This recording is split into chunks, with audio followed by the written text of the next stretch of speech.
சரவண ஜோதியே நமோ நம. வாழ்க வையகம், வாழ்க வளமுடன். அனைத்து தமிழ் நெஞ்சங்களுக்கும் கனிவான வணக்கங்கள். கடன் இல்லாத மனிதனே இல்லை. பணக்காரனுக்கும் கூட அவன் தகுதிக்கு ஏற்ப கடன் நிச்சயமாக இருக்கும். கடனே இல்லாமல் நான் வாழ்ந்து காட்டுகிறேன் என்று நீங்கள் சவால் விட்டாலும் கிரகங்களும் விதியும் உங்களை எப்படியாவது கடன் வாங்க செய்துவிடும். அப்படி கடன் தொல்லையால் அவதிப்படுபவர்கள் ஏராளமாக இருக்கச் செய்கின்றார்கள். பல்வேறு பரிகாரங்களை செய்து கடன் தீர வேண்டிக் கொள்கின்றனர். என்ன செய்தாலும் அவர்களுடைய கடன் மட்டும் தீர்ந்தபாடில்லை என்று புலம்புபவர்களுக்கு மிக எளிதாக செய்யக்கூடிய பரிகாரங்களை இந்த பதிவின் மூலம் பார்க்கலாம்.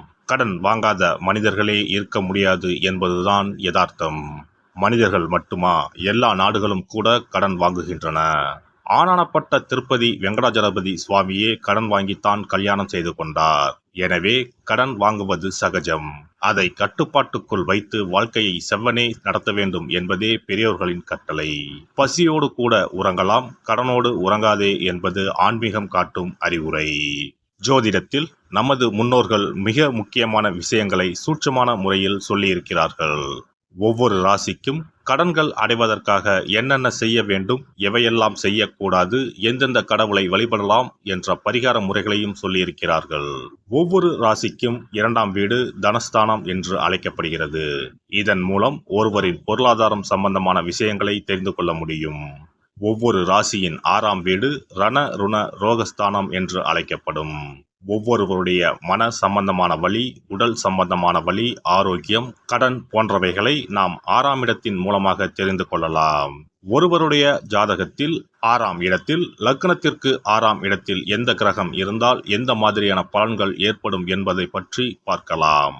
6ஆம் இடத்தில் சூரியன் இருந்தால் வெப்பம் சம்பந்தமான விஷயங்கள், வெப்ப நோய் சம்பந்தமான விஷயங்களும், அரசு சார்ந்த கடன்களும் இருக்கலாம்.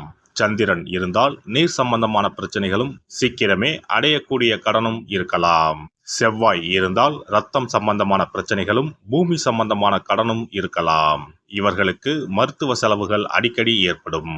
புதன் இருந்தால் நரம்பு சம்பந்தமான பிரச்சனைகளும், பணம் சம்பந்தமான பிரச்சனைகளும் இருக்கலாம். குரு இருந்தால் வயிறு சம்பந்தமான பிரச்சனைகளும், தெய்வ கடன் சம்பந்தமான விஷயங்களும் இருக்கலாம். சுக்கிரன் இருந்தால் மறைவிடங்களில் பிரச்சனைகளும், கொடுக்கல் வாங்கலில் சில சிரமங்களும் இருக்கலாம். சனி இருந்தால் முழங்கால், முழங்கை, இடுப்பு சம்பந்தமான இடங்களில் பிரச்சனைகளும், பூமி சம்பந்தமான இடங்களில் பிரச்சனைகளும் இருக்கலாம். ராகு இருந்தால் முகம் சம்பந்தமான பிரச்சனைகளும், பூர்வீக வழியில் சொத்துக்கள் பிரச்சனைகளும் இருக்கலாம். கேது இருந்தால் ஞாபக மறதி சம்பந்தமான விஷயங்களில் சிறிது இரக்கங்களும், கையிருப்பு சம்பந்தமான பிரச்சனைகளும் ஏற்படும். இனி உங்கள் ராசிக்கான கடன் தொல்லை நீக்கும் வழிபாடுகள் என்ன, ஆன்மீகம் காட்டும் பரிகாரங்கள் என்னென்ன, செல்ல வேண்டிய ஸ்தலம் என்ன என்பதனை பற்றி காண்போம். உங்கள் வாழ்வில் கடன் அடைந்து வளமும் நலமும் செல்வ செழிப்பும் பெற்று வாழ்வில் உயரிய நிலையை அடைய எல்லாம் வல்ல எம்பெருமானை வேண்டி விரும்பி கேட்டுக்கொள்கிறேன். மகர ராசி. மகர ராசி என்பது காலபுருஷ தத்துவத்தில் 10வது ராசியாக உள்ளது. மகர ராசியின் அதிபதி சனி பகவான் ஆவார். தனவாக்கு குடும்பாதிபதியும் சனி பகவானே. ரண ருணாதிபதி புதன் பகவான் ஆவார். இவர்கள் எந்த ஒரு சூழ்நிலையிலும் வாதாடும் திறமை உள்ளவர்கள். இயற்கையாகவே சட்ட நுணுக்கங்களையும் அடுத்தவர்களுடைய குணநலன்களையும் எடை போடுவதில் வல்லவர்கள்.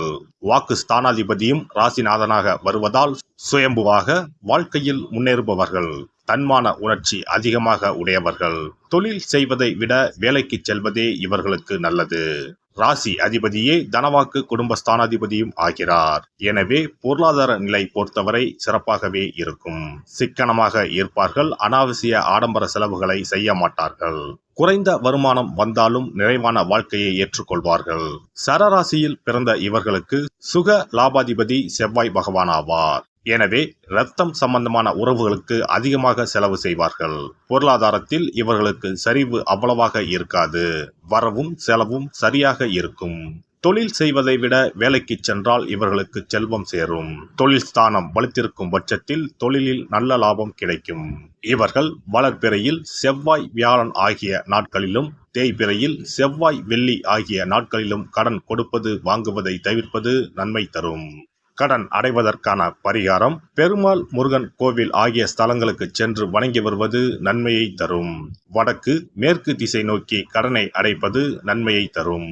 புதன், வெள்ளி ஆகிய கிழமைகளில் கடன் அடைப்பதை தொடங்கினால் சீக்கிரம் கடன் அடையும். மகர ராசிக்காரர்கள் குலதெய்வ வழிபாடும் முன்னோர்கள் வழிபாடும் செய்து வருவது மிகுந்த நன்மையை கொடுக்கும்.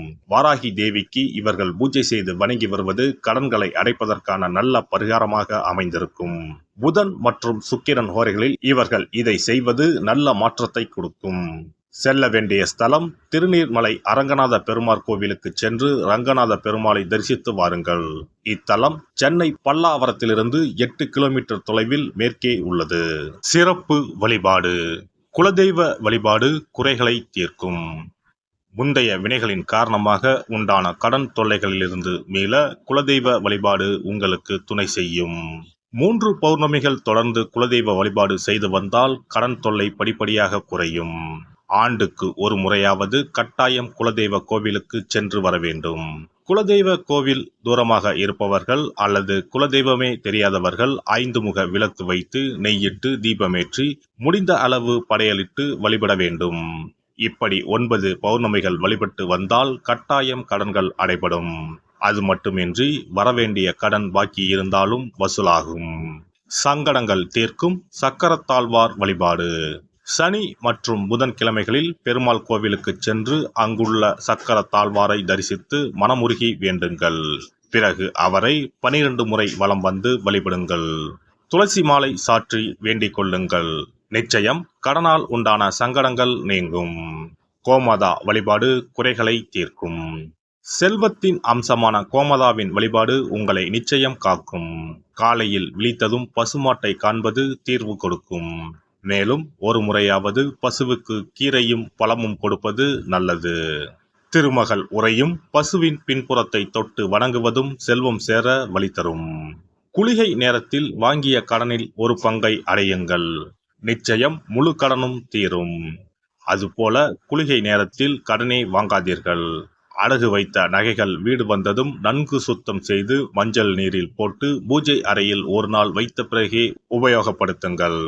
வீட்டை எப்போதும் சுத்தமாகவும் தெய்வ கடாட்சமாகவும் வைத்துக் கொள்ளுங்கள். திருமகள் தங்கும்படி உங்கள் சுற்றமும் செயலும் இருக்கும்படி பார்த்து கொள்ளுங்கள். கடன் தீரும் வரை பூஜை அறையில் மஞ்சள் பொடியால் அக்ஷயம் என்று எழுதி வாருங்கள். தோரண கணபதியை அன்றாடம் விளக்கேற்றி வழிபடுங்கள்.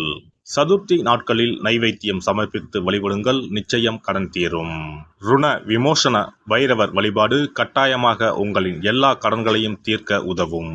அதுபோல பிரதோஷ வழிபாடு நிச்சயம் எத்தனை பெரிய கடன்களையும் படிப்படியாக தீர்க்க உதவும். அதுபோல பஞ்சமி தினத்தில் அம்பிகையை எண்ணி விளக்கேற்றி வழிபட்டால் கடன் பிரச்சனைகள் தீரும். வெண்கலம் அல்லது பித்தளை விளக்கு வாங்கி வசதியில்லாத சிவாலயத்துக்கு தானம் கொடுக்கலாம். செவ்வாய் பகவானின் திருவருள் இருந்தால் கடன் இல்லாத வாழ்க்கை அமையும். விரய செலவுகள் குறையும். எனவே செவ்வாய் தோறும் செவ்வாயின் அதிபதியான முருகப்பெருமானை வணங்கி வேண்டலாம். சஷ்டி கவசம் பாடி சஷ்டி விரதம் இருப்பதும் கடன் சுமைகளை அறவே ஒழித்துவிடும். எல்லாம் வல்ல இறையருளால் நீங்களும் உங்கள் அன்பு குடும்பமும் உடல் நலம், நீலாயுள், நிறை செல்வம், உயர் புகழ், மெய்ஞானம் ஓங்கி வாழ்க வளமுடன். இந்த வீடியோ பதிவு உங்களுக்கு பிடித்திருந்தால் லைக் பண்ணுங்க, கமெண்ட் பண்ணுங்க, ஷேர் பண்ணுங்க, மறக்காம சப்ஸ்கிரைப் பண்ணுங்க, பக்கத்துல இருக்கிற பெல் பட்டனை கிளிக் பண்ணுங்க. நன்றி, வணக்கம். ஓம் நமச்சிவாய. சிவாய நம.